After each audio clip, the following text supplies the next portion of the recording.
Lanċa ġeja wara sejra min taslim għal-mar samxej il-kaptan bil-pipa fħalqu. Kulħadd jaf bil-kaptan bil-pipa fħalqu u li f'nofs ta' baħar taħħas ħażin.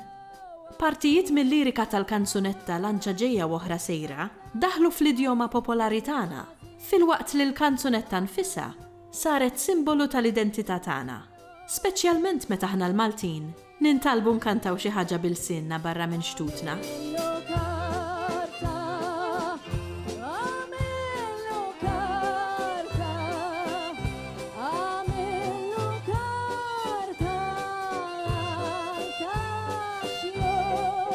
Lanċa ġejja oħra sejra hija kanzunetta popolari illi tirrakkonta avventura żgħira tal-kaptan tal-lanċa illi taqsam bejn taslima u mar samxed. Però fil-frattemp illi qegħdin jaqsmu il-kaptan iħossu ħażin u jturu miegħu il-baħrin. Hawn Malta ħafna nies għadhom jaħsbu illi din hija kanzunetta Maltija. Vera li jeżisti l-kliem bil-Malti għalija din il-kanzunetta, imma fil-verità din hija kanzunetta Taljana illi għalija għamel il-kliem bil-Malti Armando Orso. Il-kanzunetta oriġinali illi fuqha hija bbażata Lanċa ġejja oħra sejra jisimha La barchetta in mezzo al mar.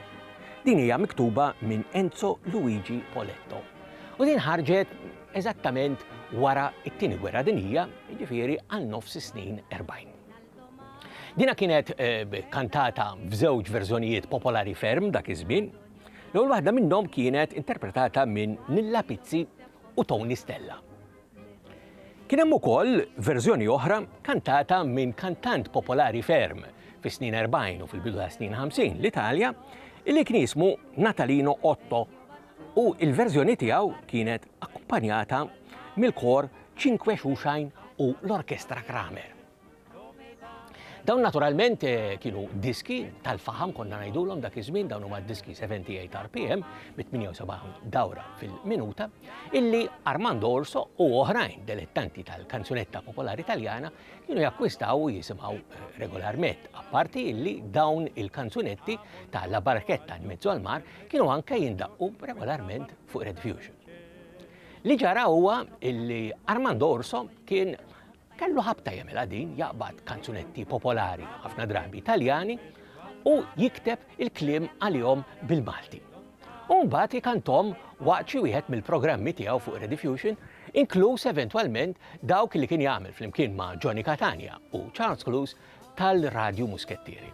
U kien hawnhekk illi l-kanzunetta Lanċa ġejja u oħra sejra illi oriġinarjament anke bil-Malti anqas kien jisimha hekk, imma kien jisimha Il-Laneċ ta' Mar Samxed, kisbet ċertu popolarità lejn it-tmiem is-snin 40 u l-bidu ta' snin 50.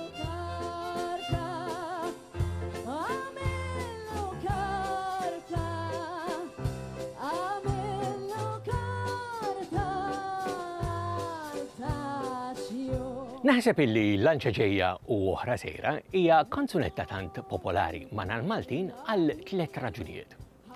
L-ewwel raġuni li hija kanzunetta tal-widna, il-kliem tagħha huwa faċli biex tiftakru, u allura meta xi ħadd anke tkun għadek tifel żgħir jgħidlek biex tkanta kanzunetta, jekk tkun tallimta din għax huwa faċli anke li titallima, allura hija tip ta' kanzunetta li faċli tkanta. Naħseb dik hija waħda mill-raġunijiet. Raġuni oħra hija wkoll illi meta inti ma għandekx ħafna kanzunetti oħra minn fejn tagħżel biex tgħid jiena nixtieq inkanta kanzunetta tradizzjonali Maltija. Inti sa temmen il-ħrafa li din hija kanzunetta tradizzjonali Maltija li fil-verità mhijiex u ħatażel lilha. U dina tiġri ħafna drabi sfortunatament illi Lanċa ġejja oħra sejra tiġi deskritta bħala kanzunetta tradizzjonali Maltija. Mu veru xejn.